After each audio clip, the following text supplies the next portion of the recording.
Welcome back, and today we have some dark hours data mined information from Reddit. Just to let you guys know, this is going to contain spoilers right now.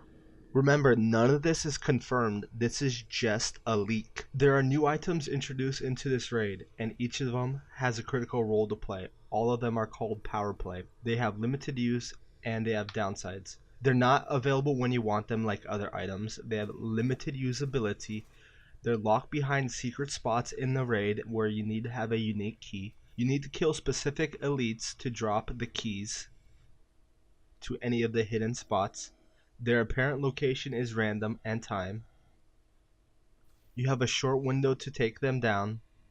The PowerPlay items are not available on Legendary version of the raid where teams can compete for a world first. And these are some of the PowerPlay. Dark Drinker, it's a signature weapon. It has the restock of the signature ammo and its limited time usability. Dark Devour, fast recharge, super recharge of skills, inactive while having an active skill. Thieves' Den, collectibles, spot vanity items or exotic ones. Items will be marked on the agent's minimap. G. Phillips Protocol, characters, faction, hunters are allying to you against elites for a short time. Dawn of Dark, character, raid checkpoint, unlock, hidden checkpoint at your current location. They seem good, but luckily none of them are game breaking. Mechanics. All of the following are the main objectives only. There are still puzzles part, not going to spoil it. Raid mechanics are completely different on Legendary version. Few objectives are identical only. The below objectives are for the lower difficulties. There are two main puzzles in the game and other mini puzzles. The ones you read here are parts of the raid. The other puzzles you need to dig them up. They are scattered around the raid. Arlington Bridge. Survive the assault. 8 players will attempt crossing the bridge on a given time. One agent will be randomly marked to NPCs and will be able to spot the hidden escape route. All remaining agents will do their best to cover his back out to safety. This is the first introduced latitude-longitude puzzle in the raid. For now I focus on the main objective, which is after solving the puzzle, 8 players will split into 4-4. One team will remain fighting and secure the coordinates. The other team will head towards the watchtower where they need to input coordinates into the panel and initiate the encounter missile system. Meanwhile, they wait for the timer. Both teams will have their own mini fights. These sound pretty interesting. From the sounds of it, I think they're trying to make this first raid as difficult as the first raid in Division 1. As you guys remember, the first raid in Division 1 was very, very difficult. Nobody could complete it. And how people completed it is they glitched. They glitched through the wall, so they're able to start the boss encounter without the enemy spawning, or they glitch outside of the boss's attack range and attack them through the wall through sticky bombs. Took like half an hour to kill him, but you take no damage and get free loot.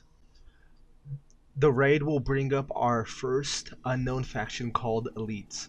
The blackout tech is so absorbent to agents' abilities and can almost instantly deplete your stamina, skill, and armor. There's nothing much you can do here. Fighting them is not good as fleeing from them. The blackout is a tanky device elite spawns somewhere in the bazaar that emits massive and wide pulses to shut down electronics. So it's almost worse than one of the main campaign missions where things shut down in the lab and everything went black. Your objective is clear to evade them and find your way out. Still, if you decide to kill some, you'll end up with unique rewards. The two teams will need to find their own way out from two different locations in the bazaar. This sounds kind of annoying because you're kind of relying on the other team to not fail, but it's part of the difficulty of it.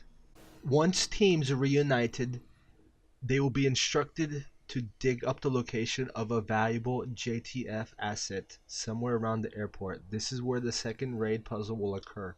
But after solving this crazy scientific NPC puzzle, he will trust you to open up the secret bunker around the airport. Tough fights will take place while team is solving the puzzle. Teams will have to make their way to the extraction point, which is located on top of the parking lot building. While going up, they will put to a real test as helis and other artillery machines will swarm them from every corner. Encounter will fail if the asset dies.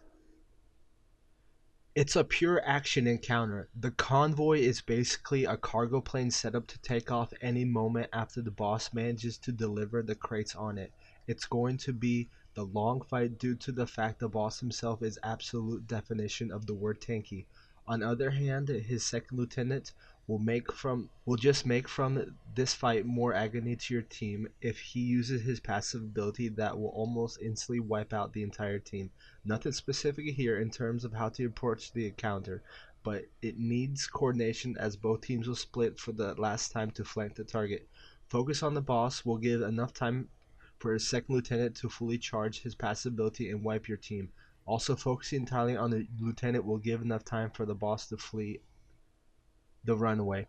So this kind of sounds like it's a timed encounter because the boss can run away, and it just seems like a execution check. A lot a lot of the games I played, boss fights are very long, like an half an hour boss fight that you do the same thing every few minutes. That's based on execution. How often can you repeat the same thing over and over and over without messing up? Let me know what you guys think in the comment. But like I said before, I hope this raid is as difficult as the first raid in Division 1, because right now everyone's basically have all the loot. I mean, you can get the loot doing anything. You can just open chests, you'll get high-end loot. I hope they have it like so difficult that you can't get the gear. That's what I really like about only the best people are able to clear the raid, so they have the best gear, and it's a higher gear level. I mean, it's the same gear but a higher gear level. So therefore, but anyways, guys, if you like this, smash that like, hit that subscribe for more Division news, content, glitches, and I am out.